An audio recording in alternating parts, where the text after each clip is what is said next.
बात है इनवैलिडेशन पर। अरे चश्मा उतार देता हूँ, ज्यादा पढ़ा को लग रहा है। ऐसे होगा क्या होगा, सारे एग्जांपल हम एक एक करके डिस्कस करते हैं। ध्यान और गौर से सुनना, बस ऐसे ही जोश के साथ हमें पढ़ना है। और आइए इसको पे एक एग्जांपल से हम चखते हैं। क्रेडिटर और प्रिंसिपल डेटर के कॉन्ट्रैक्ट्स के बीच में यहाँ पर कुछ हेरा फेरी हो रही है। मान लो मैं क्रेडिटर हूँ, बहुत दयालु आदमी हूँ मैं, ठीक है। मैं इतना दयालु आदमी हूँ कि मैंने 1 लाख रुपए दे रखे थे, ना ही उसके अगेंस्ट केस कर रहा हूँ। क्यों? क्योंकि मैं दयालु आदमी हूँ। पर इसको भी सेंटर फ्रेश समझ के खा जाओ, उतारना मत बस। अब हलवा गर्म करने में गैस तो जलानी पड़ेगी ना, तो गैस जलाई मैंने। इसको मतलब इसको ये गर्म है थोड़ा, इसको फूक फूक के खाओ। Right to do any act which is his well एक बात कहूं मैं आपको कंसेप्ट समझने में उतना मुश्किल लगता होगा, बट इतना वो रहता नहीं है। ऐसा लगता होगा कितना टेक्निकल और कितना कॉम्प्लेक्स जा रहा है, बट मेरा मोटिव यही रहेगा कि आपको इस कंसेप्ट को इस वे में डिलीवर करूं कि अगर एक बच्चा भी समझे तो उसे भी समझ में आ जाए। बेसिक टू बेसिक बात करेंगे और कब टॉपिक हम खत्म कर देंगे समझ में नहीं आएगा। ऑल द वीडियो लंबी है क्योंकि हम आफ्टर ऑल सेक्शन 130 से लेकर 144 तक बात करेंगे, जो कि बात करता है डिस्चार्ज ऑफ श्योरिटी पर। तो बस मेरी गुजारिश यही रहेगी कि वीडियो को एंड तक जरूर देखना। हम विद जोश के साथ पढ़ेंगे, जरा सा भी यहाँ पर लेजीनेस नहीं दिखेगी आपको मेरे पढ़ाने पर। तो मैं इतना अगर वो कर रहा हूं तो आपको भी सपोर्ट करना होगा। वैसे आपका सपोर्ट है तभी हम खड़े हैं यहाँ पर और इतना बोल पा रहे हैं, ठीक है। डिस्चार्ज ऑफ श्योरिटी पर हम बात कर रहे हैं, उससे पहले हमें यह पता होना चाहिए कि आखिरकार कंटिन्यूइंग गारंटी क्या होता है। ऑलरेडी वीडियो में बना चुका था, लिंक डिस्क्रिप्शन में देख लीजिएगा। बट अब आए हो यहाँ पर तो थोड़ा सा बेसिक तो दूंगा कि देखो कॉन्ट्रैक्ट ऑफ गारंटी मतलब अगर कोई श्योरिटी देता है, जिसे हम जो गारंटी देता है उसे हम श्योरिटी कहते हैं। 3 पार्टीज होती है यहाँ पर, आपको सभी को पता है, प्रिंसिपल, डेटर, क्रेडिटर और एक श्योरिटी। तो जो गारंटी देता है उसे हम श्योरिटी कहते हैं। तो जो श्योरिटी है, जो गारंटी दे रहा है, वो अगर सीरीज ऑफ ट्रांजैक्शंस पर अपनी गारंटी देता है तो उसे हम कंटिन्यूइंग गारंटी कहते हैं। ठीक है सर, क्लियर है। और एक होता है स्पेसिफिक गारंटी। अगर जो श्योरिटी है, जो गारंटी दे रहा है, वो अगर सिंगल ट्रांजैक्शंस पर गारंटी देता है अपनी, तो वो एक स्पेसिफिक गारंटी कहलाता है। ये भी क्लियर है। 2 टॉपिक हमें क्लियर है, बहुत जल्दी क्लियर है। टॉपिक हम इसलिए पढ़ रहे हैं कि देखिए श्योरिटी जो गारंटी दे रहा है, इस टॉपिक का मतलब ये है कि जो श्योरिटी जो गारंटी देता है वो अपनी लाइबिलिटी से क्या हट सकता है। अगर वो बोल रहा है कि ठीक है, मैं प्रिंसिपल डेटर के लिए मैं गारंटी देता हूं कि अगर ये काम नहीं करेगा तो मैं इसका लाइबिलिटी उठाऊंगा, मैं कर दूंगा। अगर ये आपको पैसे नहीं दे रहा है तो मैं आपको दे दूंगा।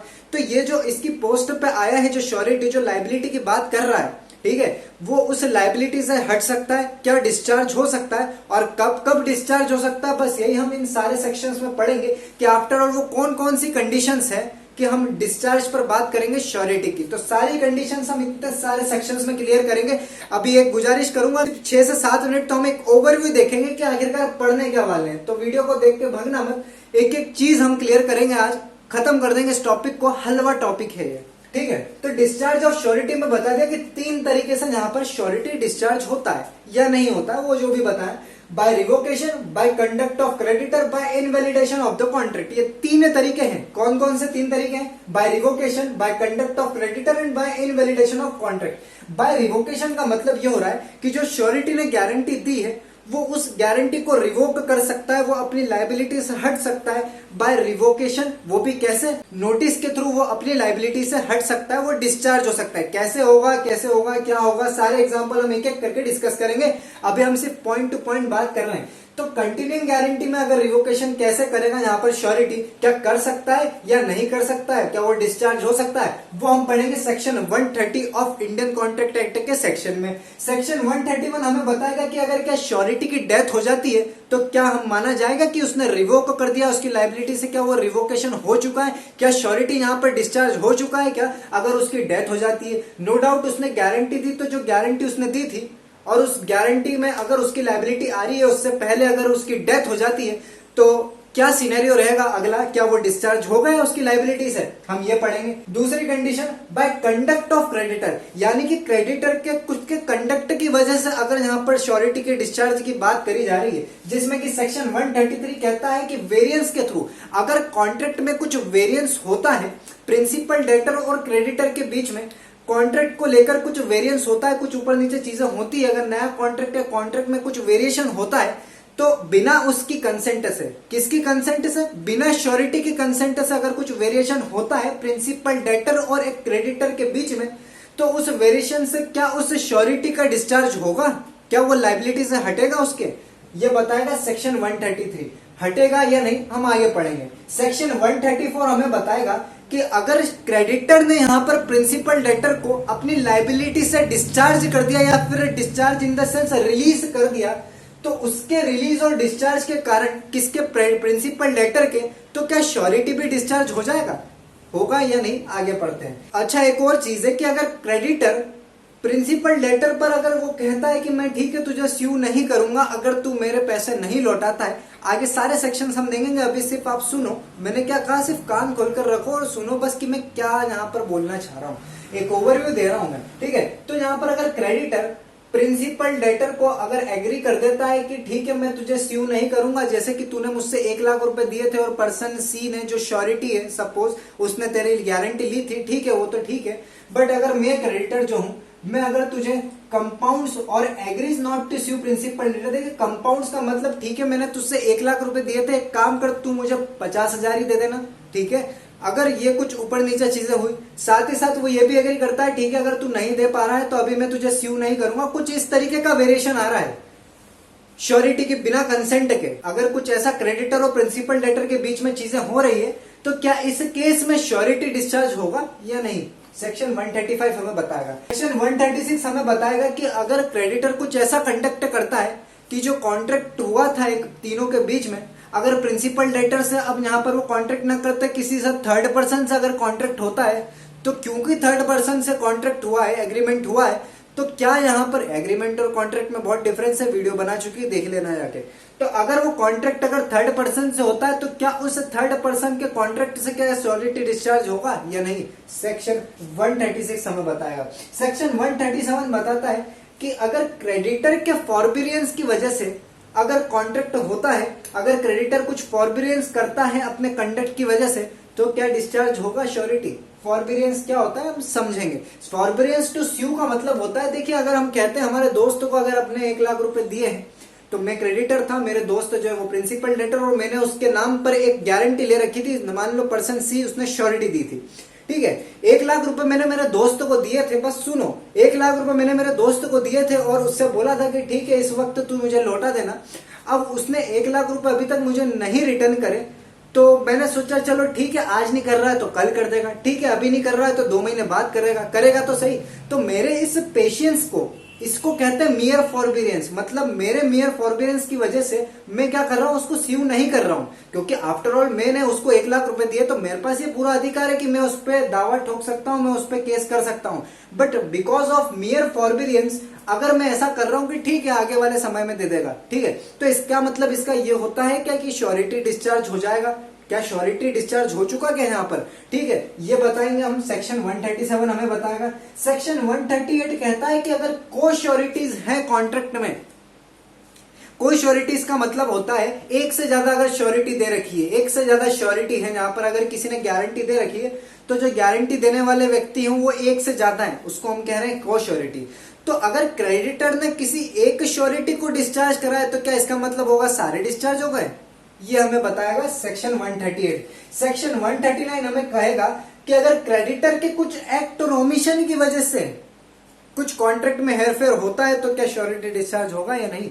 एक्ट और ओमिशन इन द सेंस कि क्रेडिटर को कुछ ऐसा एक्ट करना था वहां पर, या फिर उसने कुछ ऐसा एक्ट नहीं करा, तो इसके कुछ कंडक्ट की वजह से क्या श्योरिटी डिस्चार्ज होगा या नहीं, सेक्शन 139 हमें कहेगा। तो ओवरऑल हमने देखा कि कंडक्ट ऑफ क्रेडिटर की वजह से क्या श्योरिटी डिस्चार्ज होंगे या नहीं, उसके इतने सेक्शंस रखे हैं सामने, सेक्शन 133 से लेकर 139 एक एक करके हर एक एग्जांपल्स में डिस्कस करेंगे हम, वीडियो को जरूर देखना, ठीक है। By invalidation of the contract, third हमारी कंडीशन रहेगी कि कॉन्ट्रैक्ट के इनवैलिडी हो गया, कॉन्ट्रैक्ट कुछ ऐसे वहां पर चीजें आई कि कॉन्ट्रैक्ट इनवैलिड हो गया। So because of this invalidation क्या कॉन्ट्रैक्ट में जो श्योरिटी था क्या वो डिस्चार्ज होगा या नहीं, वो हम देखेंगे। तो सेक्शन 142 बताएगा कि एक कॉन्ट्रैक्ट है उसमें मिस रिप्रेजेंटेशन हो गया, यानी कि जो श्योरिटी ली गई वो ऑप्टिन जो करी गई वो विया मिस रिप्रेजेंटेशन के थ्रू करी गई, तो बिकॉज ऑफ दिस रीजन क्या श्योरिटी डिस्चार्ज होगा, क्या उसकी लाइबिलिटी वहां रहेगी क्या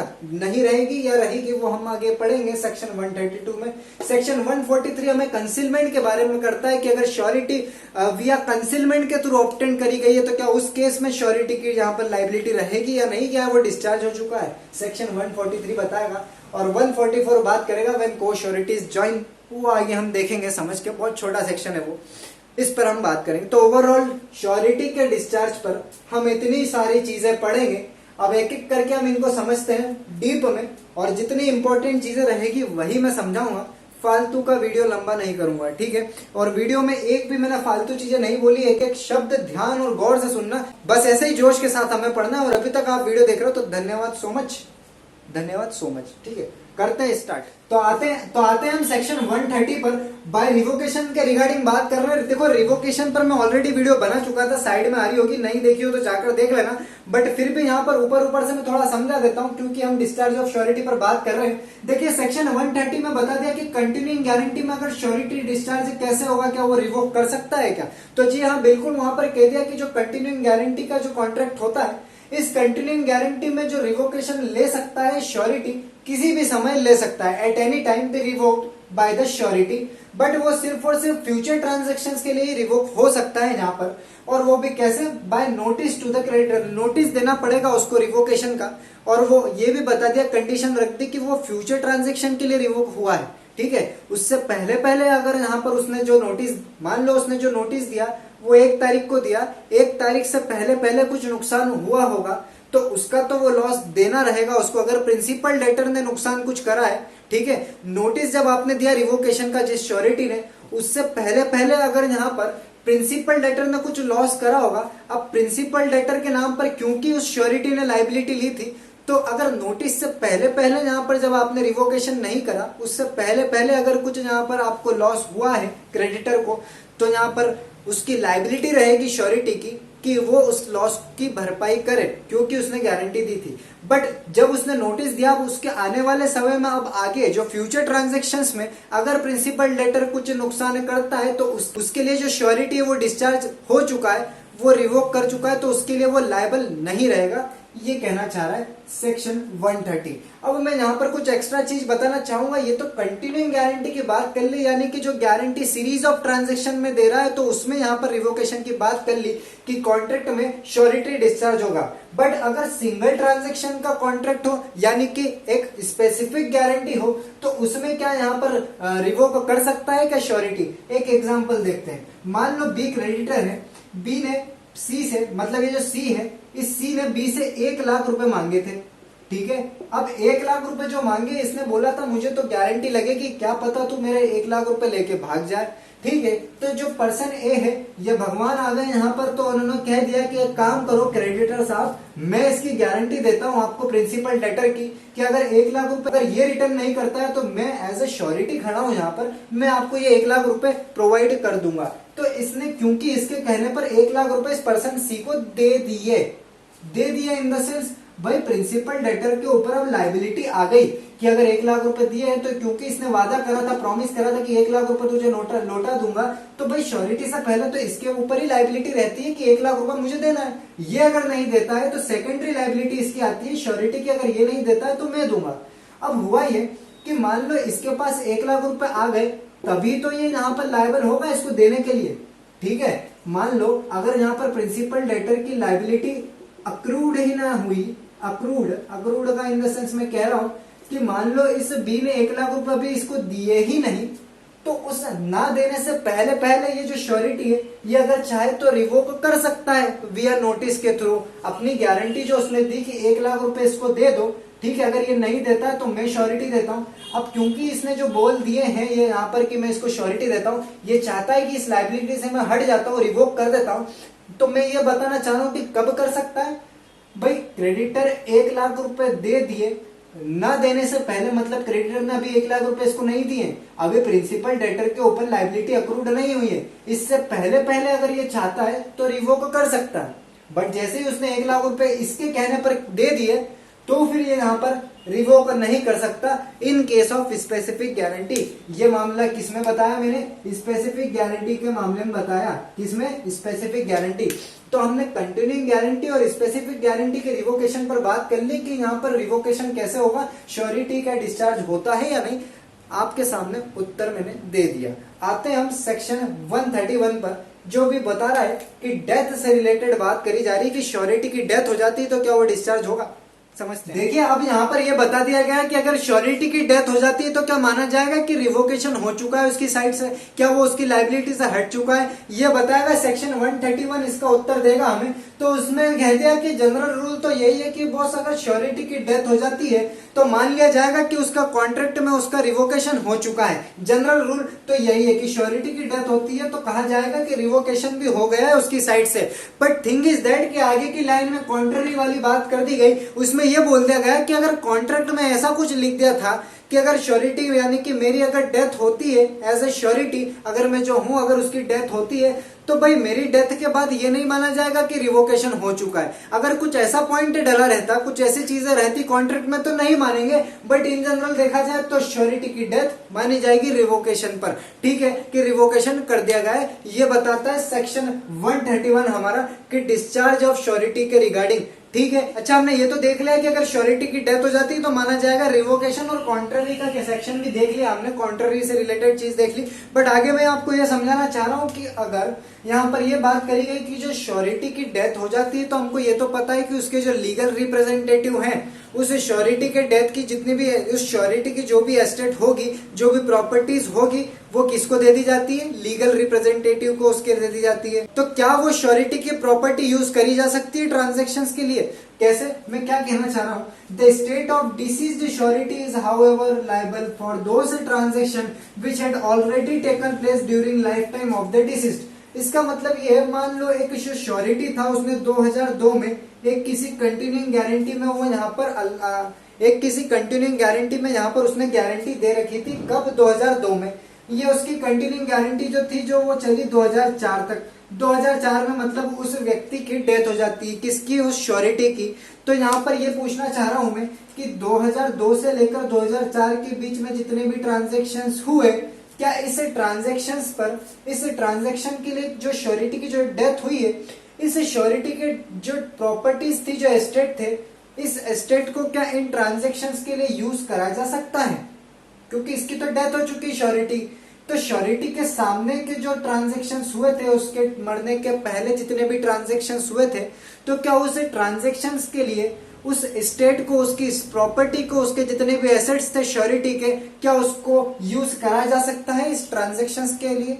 तो जी हाँ, बिल्कुल करा जा सकता है। यही वो लाइन कहना चाह रही कि जो स्टेट है डिसीज्ड श्योरिटी के, डिसीज्ड श्योरिटी मतलब वो श्योरिटी जिसकी डेथ हो चुकी है, तो डिसीज्ड श्योरिटी जिसकी डेथ हो चुकी है उसकी जितनी भी प्रॉपर्टीज है उनको हाउएवर दोज ट्रांजेक्शन्स के लिए लायबल रहेगा, मतलब वो यहाँ पर वो उसको देना रहेगा, यानी कि वो दे सकता है, प्रॉपर्टी को यूज करना पड़ेगा, which had already taken place during life time of the deceased. But कब? उसके जो सामने जितने भी ट्रांजेक्शन्स हुए थे, उसकी मृत्यु से पहले तक जितने भी ट्रांजेक्शन्स हुए थे, सिर्फ और सिर्फ उसके लिए उस श्योरिटी की प्रॉपर्टी को यूज करा जा सकता है उस ट्रांजेक्शन्स के लिए। ये कहना चाह रहा है सेक्शन 131। क्लियर है? तो मेरे कहने का मतलब ये है कि अगर इस श्योरिटी के डेथ के बाद के अगर ट्रांजेक्शन्स कुछ होते हैं तो उसके लिए उस श्योरिटी के स्टेट लायबल नहीं रहेंगे, यानी कि श्योरिटी की प्रॉपर्टी यहाँ पर यूज नहीं करी जाएगी। इसके डेथ के बाद अगर कुछ भी ट्रांजेक्शन्स होते हैं तो वो इसलिए लायबल नहीं रहेगा, भले ही उस क्रेडिटर की नॉलेज में ये ना हो, भले ही उस क्रेडिटर की नॉलेज में ना हो कि श्योरिटी की डेथ हो चुकी है और वो फिर भी प्रिंसिपल डेटर से यहाँ पर ट्रांजेक्शन्स करे जा रहा है आगे के। अब फिर आगे कुछ होता है तो फिर श्योरिटी के जो प्रॉपर्टीज है उसके लिए वो ट्रांजेक्शन्स में उसकी प्रॉपर्टी को यूज नहीं करा जा सकता। वो तो सिर्फ उसकी आंखों के सामने जितने ट्रांजेक्शन्स हुए थे, इसकी डेथ से पहले पहले जितने भी ट्रांजेक्शन्स हुए थे, सिर्फ और सिर्फ उसके लिए उस श्योरिटी की प्रॉपर्टीज लायबल रहेगी, यानी कि उस श्योरिटी की जो प्रॉपर्टीज है उसको यूज करा जा सकता है उसकी मृत्यु से पहले पहले जितने ट्रांजेक्शन्स हुए उसके लिए। बाद में जो होते हैं उसके लिए नहीं करा जाएगा, लायबल नहीं होगा, भले ही वो अगर यहाँ पर क्रेडिटर को नॉलेज ना हो कि श्योरिटी की डेथ हो चुकी है, या तो कल को वो कह सकता है कि हमको तो भाई मालूम ही नहीं था कि श्योरिटी की डेथ हो गई, तो भले उसके नॉलेज में ना हो बट फिर भी नहीं देंगे, यहाँ पर लायबल नहीं रहेगी उसकी प्रॉपर्टीज यूज नहीं करेंगे हम श्योरिटी की। इसकी डेथ के आगे आगे की बात कर रहे हैं अगर ट्रांजेक्शन होते हैं तो। क्लियर है? सारी चीज मैंने एक एक चीज क्लियर करी है, और अगर कोई पूछे तो बता देना दिल खोल कर कि भाई ये यहाँ पर चीजें हैं। आगे के सेक्शंस पर आते हैं। अब आते हैं हम कि अगर क्रेडिटर की कंडक्ट की वजह से यहाँ पर कुछ चीजें होती है तो क्या श्योरिटी डिस्चार्ज होगा, अब हम ये पढ़ेंगे। तो कुल बहुत सारे सेक्शन है इसमें, एक एक करके इसको भी हम जानेंगे अच्छे से। तो आते हैं, स्टार्ट करते हैं हमारे सेक्शन 133 के। पहले हम ये बताना चाहेंगे कि देखिए यहाँ पर 3 कॉन्ट्रैक्ट होते हैं कंटिन्यूइंग गारंटी में। कभी आपने गौर करें, मैंने पिछली वीडियो में बताया था 3 तरीके का कॉन्ट्रैक्ट होते हैं। एक तो प्राइमरी कॉन्ट्रैक्ट होता है, एक होता है सेकेंडरी कॉन्ट्रैक्ट, और एक होता है यहाँ पर इम्प्लाइड कॉन्ट्रैक्ट। बहुत ही इंटरेस्टिंग तरीके का होता है भाई। प्राइमरी कॉन्ट्रैक्ट में क्या होता है कि जो क्रेडिटर है वो प्रिंसिपल डेटर, इनके बीच में यहाँ पर प्राइमरी कॉन्ट्रैक्ट होता है। क्रेडिटर और प्रिंसिपल डेटर के बीच में प्राइमरी कॉन्ट्रैक्ट, यानी कि पहला कॉन्ट्रैक्ट इनके बीच में होता है। दूसरा कॉन्ट्रैक्ट होता है क्रेडिटर और अपने श्योरिटी के बीच में, एक श्योरिटी के बीच में यहाँ पर दूसरा सेकेंडरी कॉन्ट्रैक्ट होता है। किसमें? कंटिन्यूइंग गारंटी में।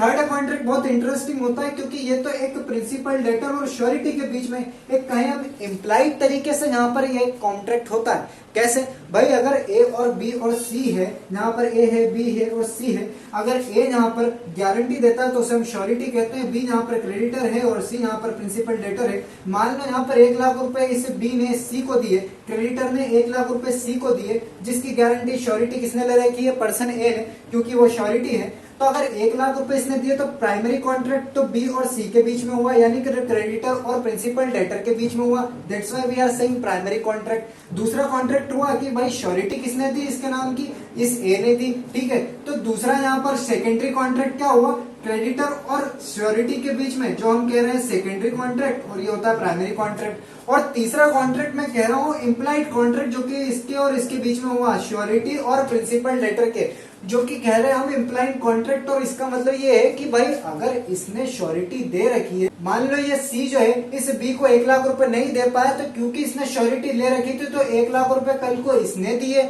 भाई श्योरिटी ले रखी थी, तूने नहीं दिया तो मैंने दिया, तो भाई इनके बीच में कल को ये इम्प्लाइड कॉन्ट्रैक्ट तो होगा ना कि यार भाई तेरे मेरे ने जो है, मैंने तेरी गारंटी दे रखी थी, तूने नहीं भरे, तूने अपनी लायबिलिटी नहीं निभाई, मैंने अपनी लायबिलिटी ने भाई 1 लाख रुपए दिए, तो अब मुझे 1 लाख रुपए दे दे। तो ये तो एक इम्प्लाइड तरीके का कॉन्ट्रैक्ट होता है। तो इन शॉर्ट में कहना चाहूँ कि कंटिन्यूइंग गारंटी में 3 तरीके के कॉन्ट्रैक्ट होते हैं। क्लियर है? प्राइमरी कॉन्ट्रैक्ट, सेकेंडरी कॉन्ट्रैक्ट और एक होता है इम्प्लाइड कॉन्ट्रैक्ट। अब हम आते हैं हमारे सेक्शंस पर। देखिए ये जब सारी चीजें जो बता रहा हूँ ना, बेसिक से बेसिक्स, आपको समझ रहा होगा कि यार ये इतनी सी चीज जो बता रहे हैं ये आगे जाके ही सेक्शंस हमें क्लियर करेगी, इतनी छोटी छोटी चीज। जब भी तो मैंने कहा कि मैं कंसेप्ट कुछ इस तरीके से क्लियर करूंगा कि अगर बच्चा देखे तो उसे भी समझ में आ जाए। ठीक है, आगे बढ़ते हैं सेक्शन 133 पर। ठीक है, तो सेक्शन 133 वेरिएशंस पर बात करता है कि अगर कोई प्रिंसिपल डेटर और श्योरिटी के बीच में, यानी कि कहें कि प्राइमरी कॉन्ट्रैक्ट, अभी बताया मैंने कि प्राइमरी कॉन्ट्रैक्ट में अगर कुछ वेरिएशन आ जाता है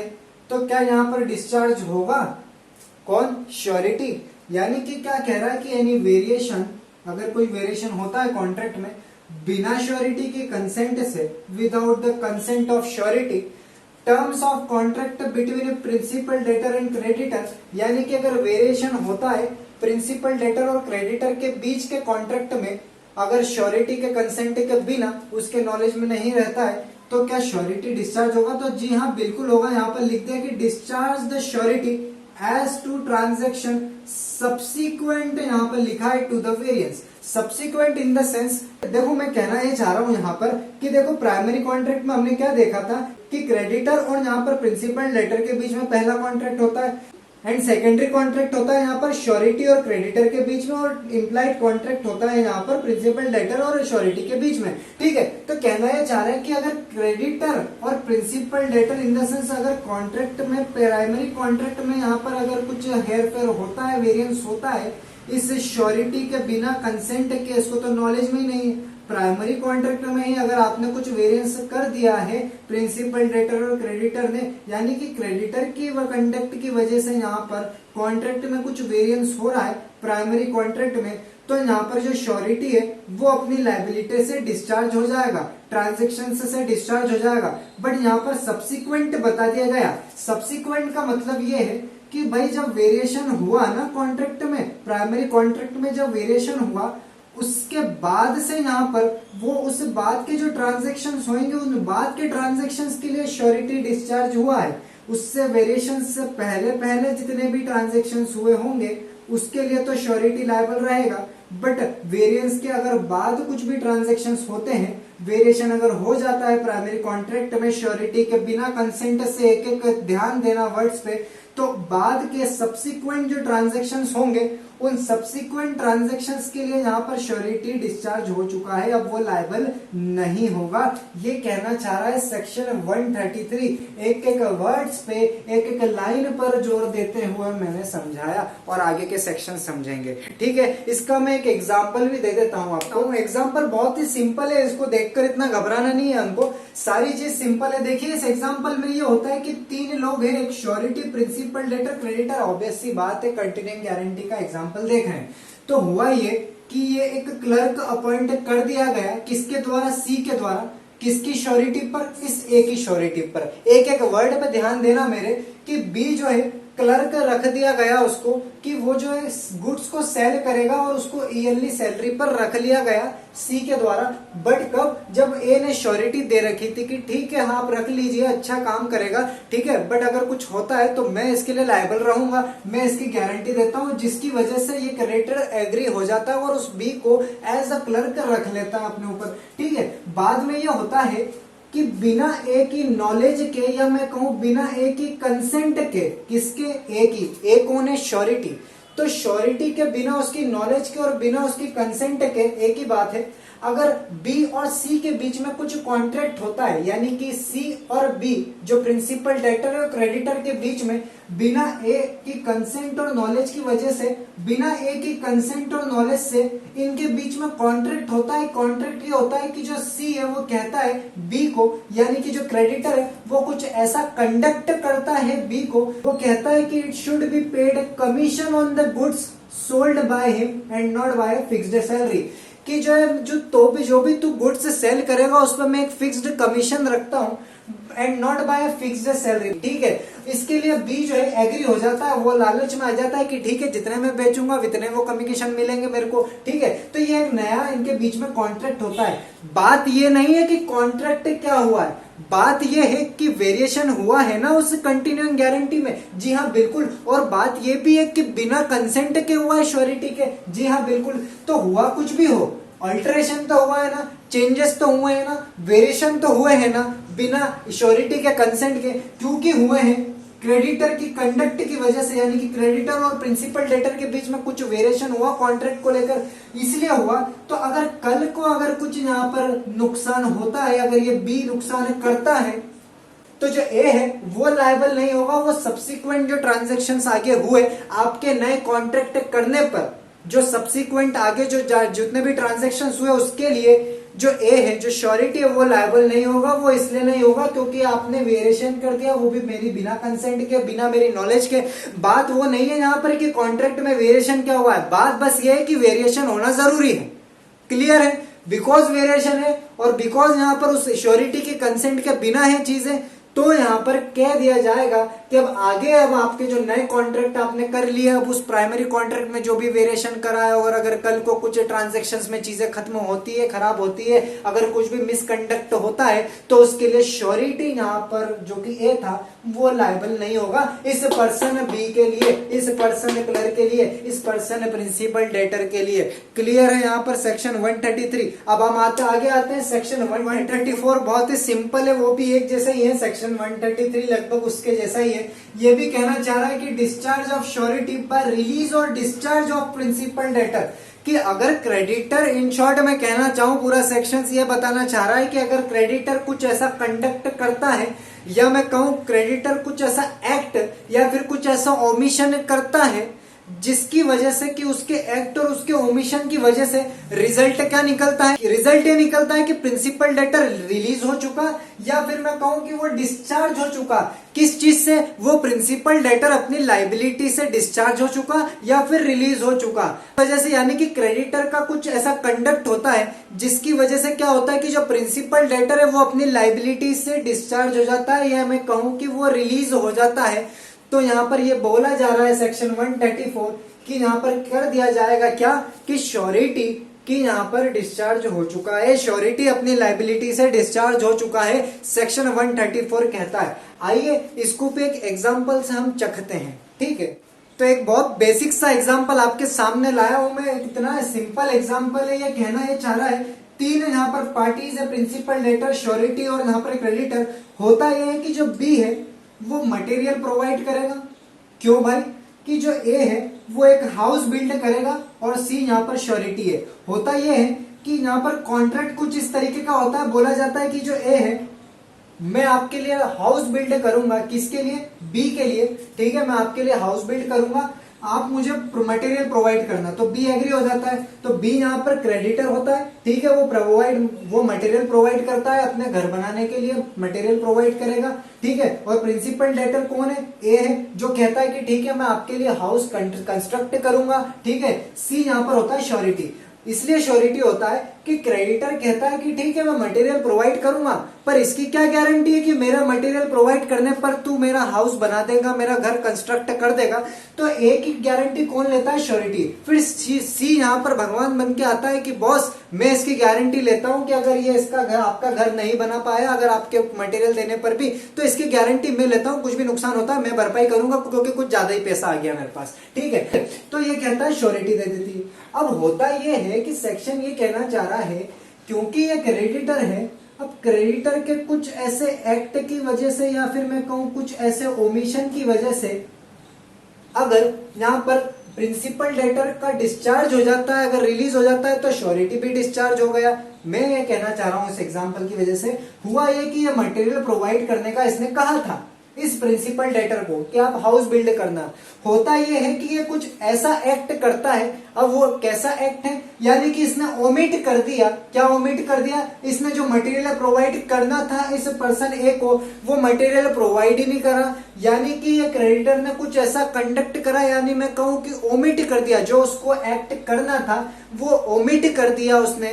तो क्योंकि ओमिट कर दिया तो हम कहेंगे कि इस क्रेडिटर की कंडक्ट की वजह से ही कुछ हुआ है, इसे यहाँ पर मटेरियल प्रोवाइड करना था जो कि इसने नहीं करा, तो इसकी कंडक्ट की वजह से अब बॉस यहाँ पर प्रिंसिपल डेटर के पास लाइबिलिटी अक्रूड ही नहीं हुई, यानी कि वो लाइबल रहेगा ही नहीं। क्यों, क्योंकि आपने मटेरियल प्रोवाइड नहीं करा तो मैं कंस्ट्रक्ट कैसे करूं, तो क्योंकि लाइबिलिटी इस पर ही नहीं आई। भाई प्राइमरी कॉन्ट्रैक्ट जो था वो प्राइमरी कॉन्ट्रैक्ट में ही यहाँ पर अभी वो हुआ नहीं, और आपने प्रिंसिपल और आप जो क्रेडिटर हो आपने यहाँ पर अपना ओमिट कर दिया जो आपको करना था, इसलिए करा, तो यहाँ पर इस पे भी लाइबिलिटी नहीं आई। तो भाई श्योरिटी क्या पागल है क्या कि लाइबिलिटी लेगा, भाई ये डिस्चार्ज, भाई अगर प्राइमरी कॉन्ट्रैक्ट ही यहाँ पर नहीं हुआ तो भाई श्योरिटी भी डिस्चार्ज हो जाएगा। तो सेक्शन यही कहना चाह रहा है कि क्रेडिटर के कुछ एक्ट या फिर ओमिशन की वजह से ये रिजल्ट निकलता है कि प्रिंसिपल डेटर रिलीज हो चुका है या फिर हम कहें डिस्चार्ज हो चुका है, तो इसका मतलब ये भी होगा कि श्योरिटी भी डिस्चार्ज हो गया। सेक्शन 134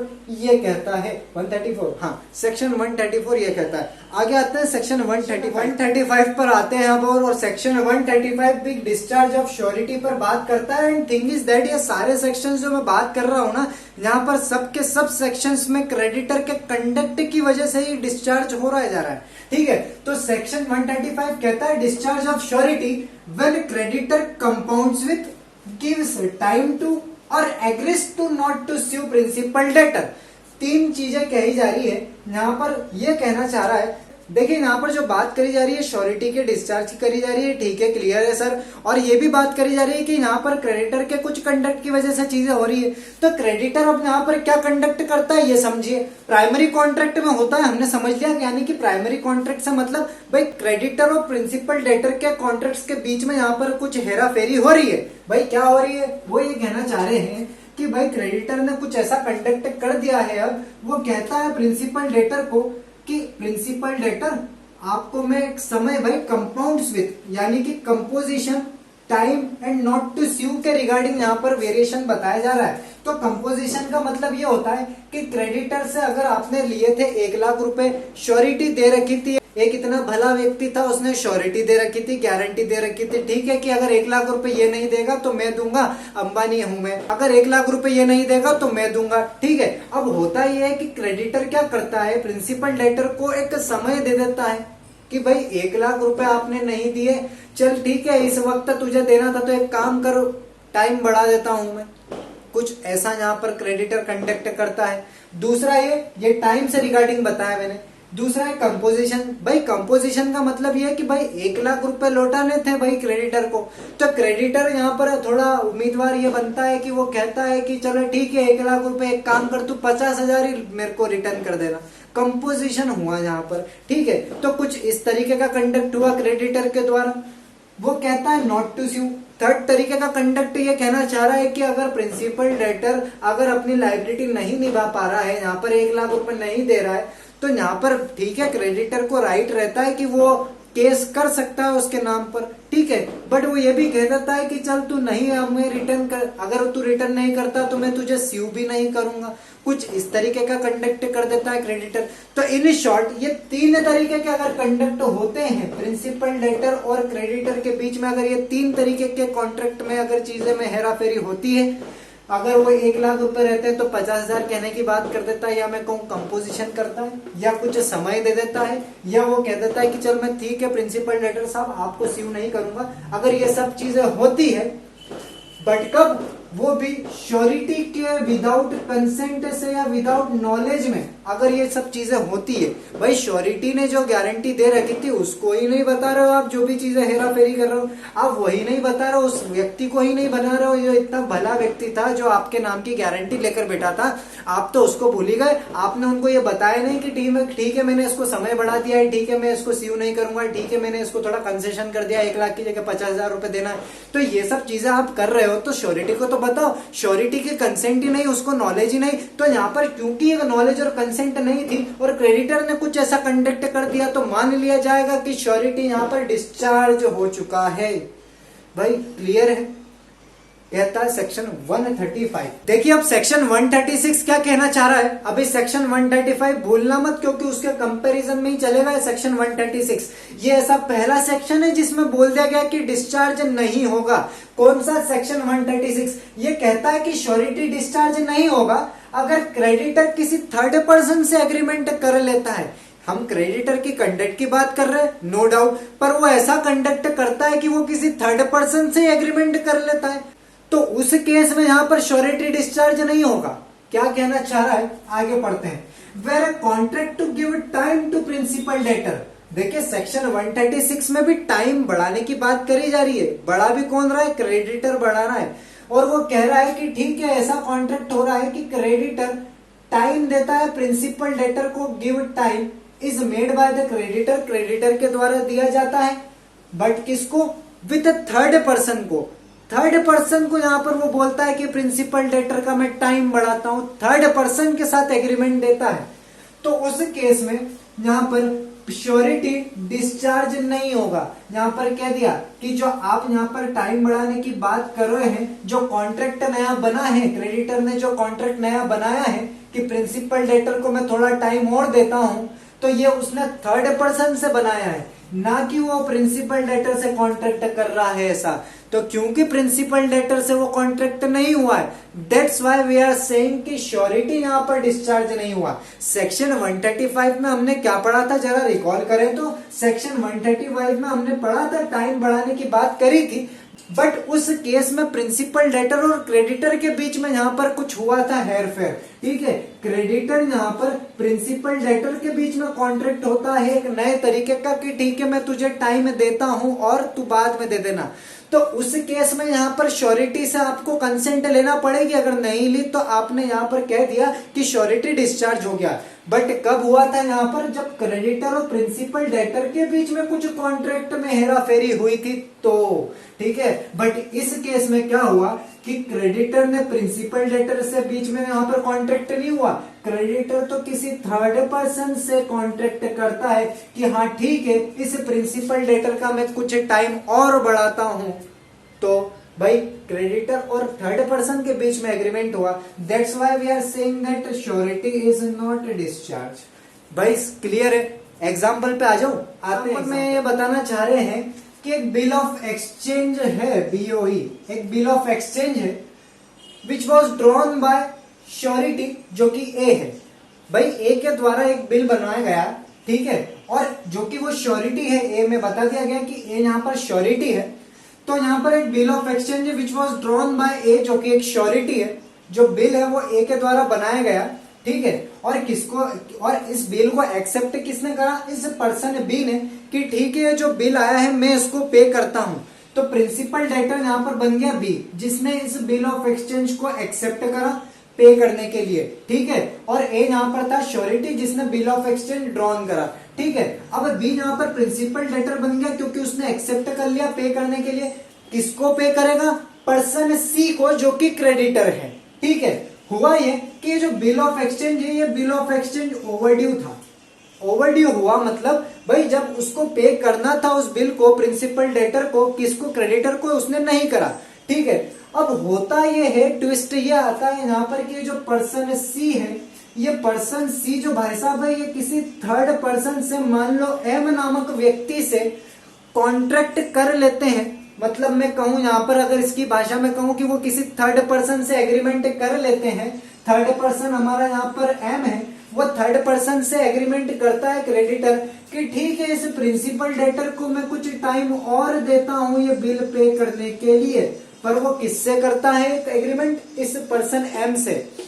अब यहाँ पर जरूरी नहीं है कि श्योरिटी की कंसेंट ली हो या ना ली हो, या उसके नॉलेज में हो या नहीं हो। वो इसलिए नहीं है क्योंकि यहाँ पर जो एग्रीमेंट हो रहा है वो क्रेडिटर और किसी थर्ड पर्सन के बीच में हो रहा है कि ठीक है मैं प्रिंसिपल डेटर को टाइम देता हूं। तो यहाँ पर बताया जा रहा है एज पर दिस सेक्शन की ये श्योरिटी डिस्चार्ज नहीं होगा। सेक्शन 135 में बोला गया था कि अगर क्रेडिटर और प्रिंसिपल डेटर के बीच में ये होता कि भाई ठीक है प्रिंसिपल डेटर साहब आपको मैं और टाइम देता हूं बिल पे करने के लिए, थोड़ा और टाइम ले लो, अगर इसकी बिना कंसेंट के होता तो हम कहते हैं कि श्योरिटी डिस्चार्ज हो गया। बट इसमें कंपैरिजन ये बताया जा रहा है कि क्रेडिटर किसी थर्ड पर्सन नामक एम व्यक्ति से एग्रीमेंट करता है कि ठीक है इस प्रिंसिपल डेटर को कुछ और टाइम दिया जाता है ये बिल पे करने के लिए। तो ठीक है यहाँ पर क्योंकि थर्ड पर्सन से एग्रीमेंट हुआ है क्रेडिटर के बीच में, यहाँ पर जो कंडक्ट की बात करी जा रही है क्रेडिटर की वो किसी थर्ड पर्सन से यहाँ पर कॉन्ट्रैक्ट हुआ है उसका। बिकॉज यहाँ पर थर्ड पर्सन से कॉन्ट्रैक्ट हुआ है तो we are not asking about that whether कि श्योरिटी से यहाँ पर कंसेंट ली थी या नहीं, उससे कोई मतलब नहीं है। थर्ड पर्सन से हुआ है ना तो कोई मतलब नहीं, थर्ड पर्सन से होगा तो यहाँ पर हम कह दिया जाएगा कि श्योरिटी डिस्चार्ज नहीं हुआ है। सेक्शन 135 क्या था वो क्लियर हो गया। सेक्शन 136 क्या कहना चाह रहा है क्लियर हो गया, डिफरेंस क्लियर हो गया। आगे बढ़ते हैं सेक्शन 137 पर आते हैं। अब एक अभी भी वीडियो देख रहे हो, थैंक यू सो मच। तो ये हम कहते हैं कि आपका पेशेंस लेवल कितना अच्छा है, ठीक है, और पेशेंस लेवल अच्छा है तो सब्र का फल मीठा भी होगा। और कुछ यही हमारा सेक्शन भी कह रहा है, पेशेंस लेवल पर बात करा जा रहा है सेक्शन 137। अच्छा ऐसा कनेक्ट कर गए आप वीडियो को। हाँ बिल्कुल, फॉरबियरेंस का मतलब यहाँ समझाना चाह रहा हूं मैं। क्या हुआ कि क्रेडिटर पर बात करी जा रही है कि क्रेडिटर के मियर फॉरबियरेंस की वजह से, भाई मियर फॉरबियरेंस होता क्या है समझ रहे हैं हम आगे। वो कहता है कि मियर फॉरबियरेंस कौन कहता है, सेक्शन 137 कहता है, मैं नहीं कह रहा हूं। सेक्शन 137 कहता है mere forbearance on the part of creditor. अगर क्रेडिटर के मियर फॉरबियरेंस की वजह से वो क्या करता है कि भाई वो प्रिंसिपल डेटर को स्यू नहीं करता है और ना ही वो किसी अन्य रेमेडी को इन्फोर्स करता है प्रिंसिपल डेटर के अगेंस्ट। क्या कहना चाह रहा हूं, देखिए इसमें क्या बताया जा रहा है, ये भी सेक्शन बात क्या कर रहा है कि डिस्चार्ज ऑफ श्योरिटी नहीं होगा।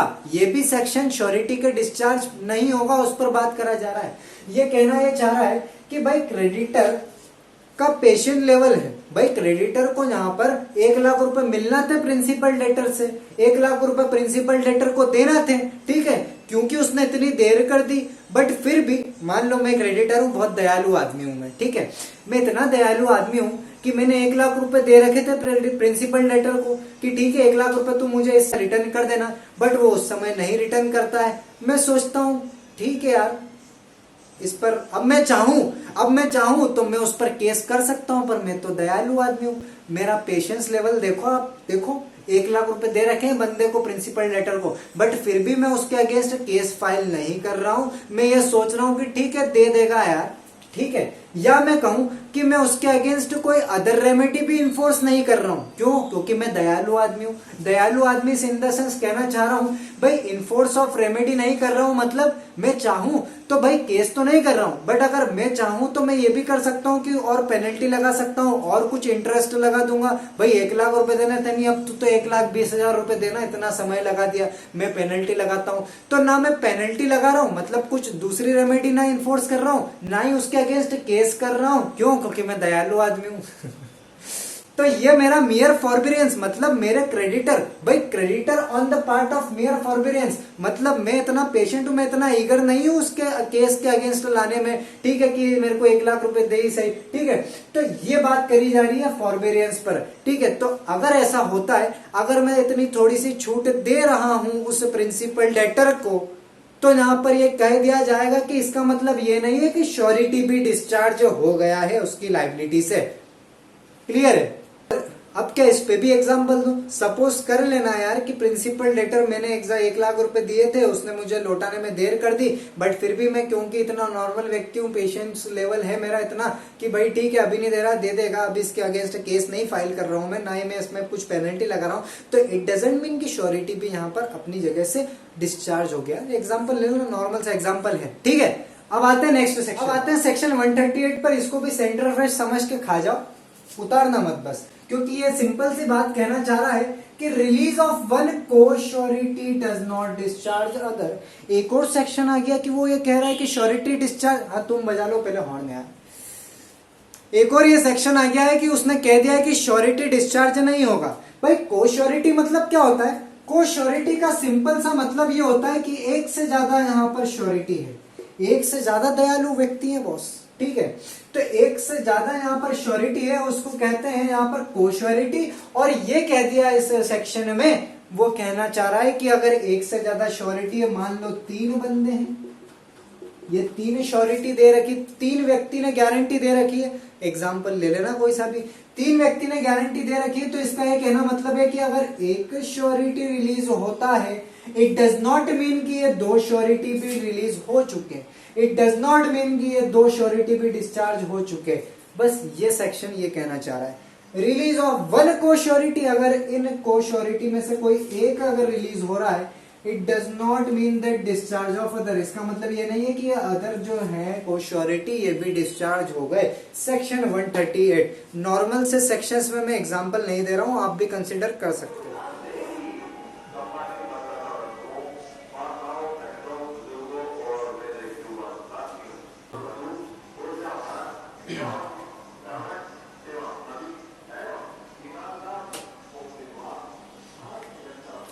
नहीं पर मेरी उम्र तो सिर्फ 16 साल की है और अभी मैं एलिजिबल नहीं हुआ हूँ वोट के लिए। चलो आगे बढ़ते हैं।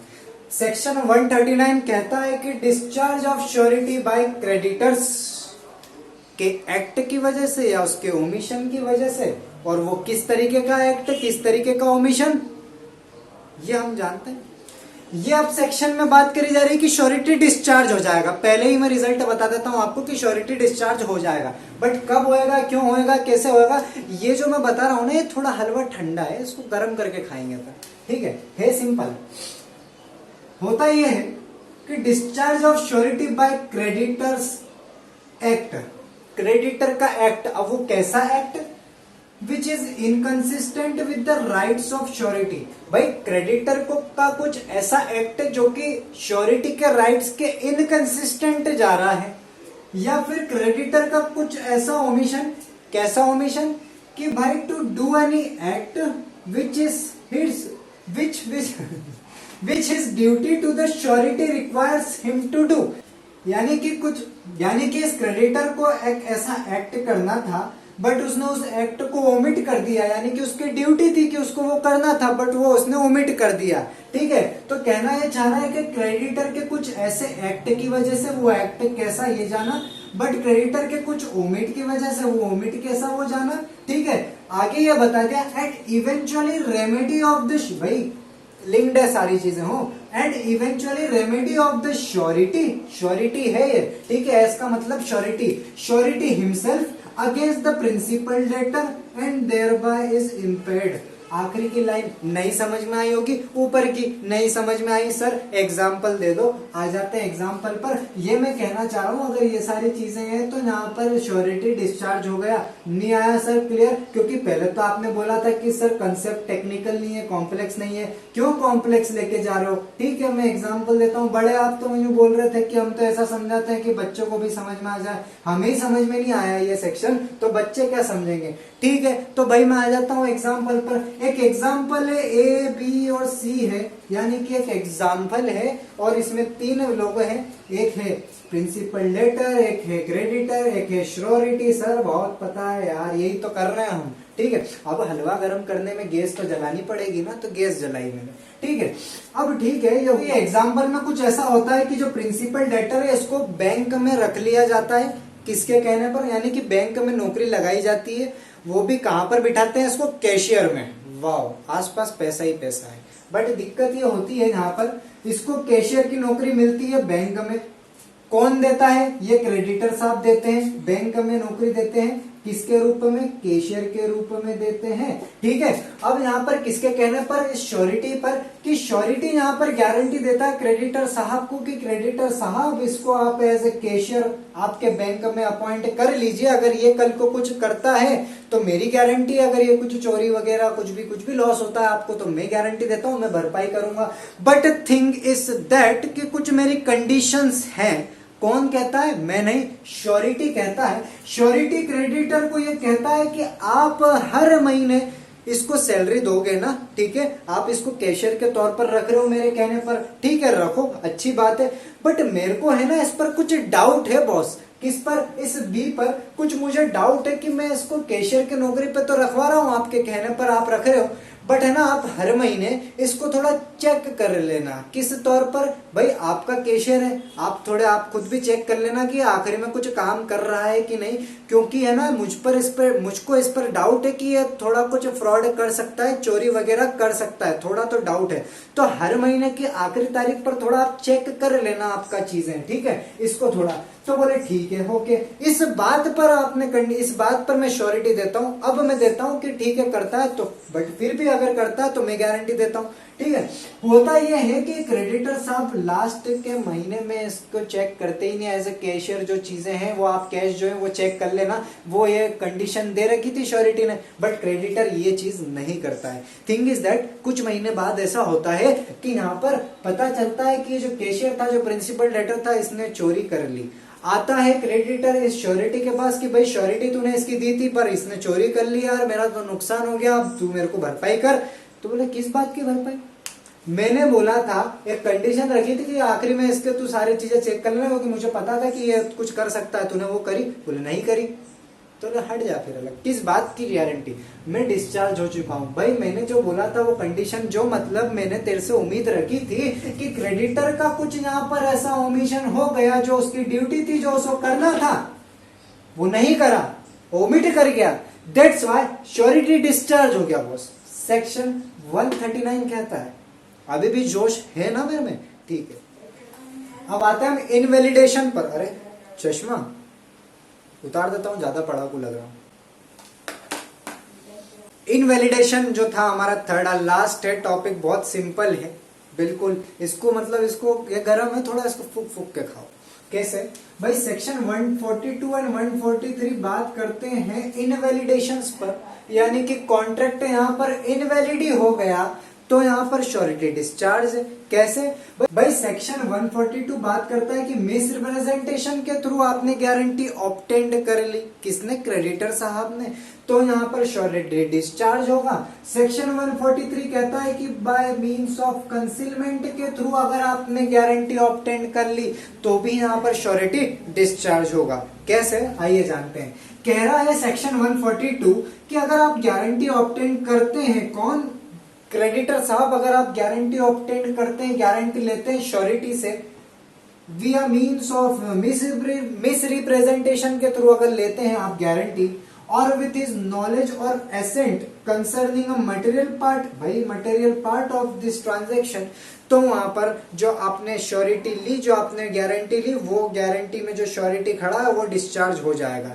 ठीक है, अब आते हैं सेक्शन 143 एग्जांपल लेंगे। कंसीलमेंट की बात कर रहे हैं कि अगर क्रेडिटर यहाँ पर गारंटी ऑब्टेन कर लेता है, कैसे? We are keeping silence as to material circumstances is invalid. तो भी यहाँ पर कीपिंग साइलेंस, भाई अगर मैंने श्योरिटी दी है, मैं एक बात बताना चाह रहा हूं, जनरली अगर मैं श्योरिटी दे रहा हूं तो मुझे प्रिंसिपल डेटर की सारी चीजें पता होनी चाहिए, क्रेडिटर की पता होनी चाहिए। इन ओवरऑल अगर कहूं कि अगर मैं गारंटी दे रहा हूं किसी भी चीज की, तो मुझे सारे फैक्ट्स, सारे मटेरियल फैक्ट्स पता होने चाहिए, तभी तो मैं दूंगा। अगर मुझे पता चल रहा है कि प्रिंसिपल डेटर अगर चोर था और उस चोर की ही मैं यहाँ पर अगर प्रिंसिपल डेटर की कंसेंट दे रहा हूं, अगर उसकी श्योरिटी दे रहा हूं, तो क्या मैं दूंगा? नहीं दूंगा। बट यहाँ पर मुझसे क्या छुपाया जा रहा है? क्रेडिटर मुझसे कह रहा है कि तू इस फलाना व्यक्ति की श्योरिटी ले ले, बट उसने मुझे ये नहीं बताया कि ये जो व्यक्ति है ये ऑलरेडी फ्रॉड करता है, ये थोड़ा चोर टाइप का है, थेफ्ट टाइप का है, तो ये कर लेगा मुझसे। ये नहीं, ये तो मुझसे उसने छुपाया, जिसको हम कह रहे हैं कंसीलमेंट। क्योंकि ये छुपाया तो मुझे तो पता ही नहीं, बट फिर भी मैंने उसकी श्योरिटी दे दी। तो क्या ऐसे आप मुझसे श्योरिटी ले रहे हो तो क्या मैं लायबल रहूंगा? नहीं, मैं तो डिस्चार्ज हो जाऊंगा बॉस। क्यों? क्योंकि आपने ऐसी हरकत करी मेरे साथ। एक एग्जांपल, बेसिक सा एग्जांपल आपको देता हूँ। 3 लोग हैं यहाँ पर, पर्सन ए, बी और सी, बस यही हम देखते हुए आ रहे हैं। ए यहाँ पर क्लर्क था, ठीक है, बी ने इसको एज अ क्लर्क यहाँ पर अपॉइंट करके रखा था। ए ने यहाँ पर क्या करा? थेफ्ट का मामला आया, यानी कि उसने चोरी करी। चोरी करने के कारण इस पर्सन ए को निकाल दिया गया था, बट इस पर्सन ए ने बोला कि पर्सन बी मुझे आप रख लीजिए, प्लीज ऐसा मत करिए, मैं आगे से नहीं होने दूंगा। बट यहाँ पर बी बोलता है अब तो मैं तुझे तभी रखूंगा जब तू किसी तेरे नाम की कोई श्योरिटी लेता है, तभी मैं तुझे रखूंगा। तो बोले ठीक है। ये अपने दोस्त के पास जाता है, पर्सन सी के पास, गला थोड़ा बैठ चुका है मेरा। पर्सन सी के पास जाता है और पर्सन सी को बोलता है भाई तू मेरे नाम की श्योरिटी ले ले, अगर तू ले लेता है, अगर तू मेरे नाम की गारंटी ले लेगा तो मुझे वो जो पर्सन बी है वो रख लेगा। तो बोले ठीक है, एक काम करते हैं, तेरे नाम की श्योरिटी ले लेता हूं मैं। ठीक है, पर्सन सी जाता है इस पर्सन बी के पास और कहता है कि मैं पर्सन ए की गारंटी रहता हूं, आप रख लो इसको एज ए क्लर्क रख लो, अगर ये कल को कुछ नहीं करता, अगर कुछ यहाँ पर लॉस होता है तो मैं उसका कवर अप दूंगा, मैं लायबल रहूंगा यहाँ पर। पर्सन भी बोलता है ठीक है। अब हुआ ये यहाँ पर क्या? यहाँ पर ये हुआ कि इस पर्सन ए ने भी छुपा के रखा अपने पहले कंडक्ट जो करे थे उसने उसके बारे में, यानी कि उसने ये नहीं बताया इस पर्सन सी को कि मैंने चोरी करी थी और मुझे निकाल दिया गया था, ये चीज नहीं बताई थी। और साथ ही साथ इस पर्सन बी ने भी यहाँ पर जो क्रेडिटर है उस क्रेडिटर ने भी इस श्योरिटी को नहीं बता दिया कि आप जिस व्यक्ति की श्योरिटी ले रहे हो ना, इसने ऑलरेडी ऐसे घोटाले कर रखे हैं, आपने ये भी नहीं बताया। तो मैं ये कह रहा हूं कि आपने जो श्योरिटी ली है ना वो एक कंसीलमेंट के थ्रू ऑब्टेन करिए। कंसीलमेंट का मतलब ये होता है चुप रहना, यानी कि ये चुप रहे, इन्होंने ये पहले जो कंडक्ट हुए उसके बारे में इस श्योरिटी को नहीं बताई। बताते तो क्या वो श्योरिटी देता क्या इसके नाम की? नहीं देता। अब क्यों? इसलिए नहीं बताए, and that's why we are saying कि यहाँ पर जो श्योरिटी है, that's why we are saying कि जो श्योरिटी है वो यहाँ पर लायबल नहीं रहेगा, क्योंकि आपने जो गारंटी ऑब्टेन करी है उस श्योरिटी से वो एक कंसीलमेंट के थ्रू करी गई है। आपने उसे बताया ही नहीं कि बॉस ऐसा कुछ कंडक्ट पहले भी हुआ था पास्ट में, अगर ऐसा कुछ बताते आप तो वो देता ही नहीं आपको श्योरिटी आपके नाम की। ठीक है भाई, क्रेडिटर ने भी ऐसा करा, प्रिंसिपल डेटर ने भी ऐसा करा, बट करा तो सही ना, आपने कंसीलमेंट के थ्रू यहाँ पर गारंटी ऑब्टेन कर ली। That's why we are saying कि श्योरिटी यहाँ पर लायबल नहीं। भी एग्जांपल मैंने दिए है ना कि बॉस ये कहने गया वो कहने गया। देखिए नॉर्मल वे में ऐसे कॉन्ट्रैक्ट नहीं होते हैं, कॉन्ट्रैक्ट तो देखा जाए प्रॉपर रिटर्न और रजिस्टर्ड फॉर्म में होते हैं। ये तो एक बेसिक से एग्जाम्पल हम क्रिएट करते हैं और आपको समझाने की कोशिश करते हैं। क्लियर है? आगे के सेक्शन में आते हैं। तो सेक्शन 144 अब ये कहता है कि मान लो कोई गारंटी देता है, when a person gives a guarantee upon a contract, और वो पर्सन कहता है कि ठीक है, जैसे पर्सन ए है और एक पर्सन बी है, पर्सन ए गारंटी दे रहा है, कह रहा है कि साथ में पर्सन बी भी यहाँ पर गारंटी के लिए आना चाहिए, ठीक है, तो ही यहाँ पर गारंटी मानी जाएगी। तो ये कह रहा है section 144 when a person gives a guarantee upon contract, जब कोई पर्सन गारंटी देता है किसी कॉन्ट्रैक्ट के लिए तो क्रेडिटर यहाँ पर शैल नॉट एक्ट अपॉन, तो क्रेडिटर उस वे में यहाँ पर कहना चाह रहा है creditor shall not act upon until another person has joined in it as co surety. बस को श्योरिटी का तो हमको मालूम है, मतलब कि एक से ज्यादा अगर व्यक्ति रहेंगे गारंटी में तो ही श्योरिटी को श्योरिटी बोला जाएगा। ठीक है, तो यहाँ पर को श्योरिटी की बात करी जा रही है, तो ए यहाँ पर यही कह रहा है कि जब तक यहाँ पर तो यहाँ पर ये सेक्शन ये कहना चाह रहा है कि ठीक है, ए ने यहाँ पर गारंटी दी थी और कहा था कि ए बी भी यहाँ पर गारंटी देगा, को श्योरिटी का मामला था। बट हुआ ये सेक्शन ये कहना चाह रहा है कि मान लो ए आ गया, पर यहाँ पर जो बी है वो एज अ को श्योरिटी ज्वाइन उसने करी ही नहीं है। तो अगर नहीं करी है तो यहाँ पर जो क्रेडिटर है वो उस पर एक्ट नहीं करेगा, उस कॉन्ट्रैक्ट पर, ठीक है, उसका एक्ट वहां पर उस कॉन्ट्रैक्ट पर नहीं रहेगा, ठीक है, जब तक यहाँ पर ये बी यहाँ पर आकर ज्वाइन नहीं कर जाता एज अ को श्योरिटी। तो यही कहना चाह रहा है कि जो गारंटी दे रहे हैं कॉन्ट्रैक्ट में, कब तक, जब तक अगर को श्योरिटी ज्वाइन नहीं कर जाता, जब तक क्रेडिटर यहाँ पर एक्ट नहीं करेगा उस कॉन्ट्रैक्ट में। ये कहता है सेक्शन 144। क्लियर है? आई होप आपको वीडियो अगर अच्छी लगी हो तो लाइक करना, शेयर करना, और दोस्तों के साथ जिसके साथ शेयर करना हो करो।